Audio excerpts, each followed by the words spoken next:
আমাদের দেশে কয়টি ঋতু আছে? 6টি ঋতু। কি কি? গ্রীষ্ম, বর্ষা, শরৎ, হেমন্ত। গ্রীষ্ম, বর্ষা, শরৎ, হেমন্ত, শীত, বসন্ত। 6টি ঋতু, 6টি রূপে বাংলাদেশকে রাঙিয়ে দিল। গ্রীষ্ম, বর্ষা, শরৎ, হেমন্ত। গ্রীষ্ম, বর্ষা, শরৎ, হেমন্ত, শীত, বসন্ত।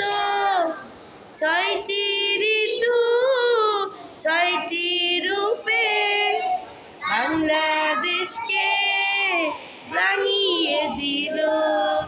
গ্রীষ্ম, বর্ষা, শরৎ, হেমন্ত। গ্রীষ্ম, বর্ষা,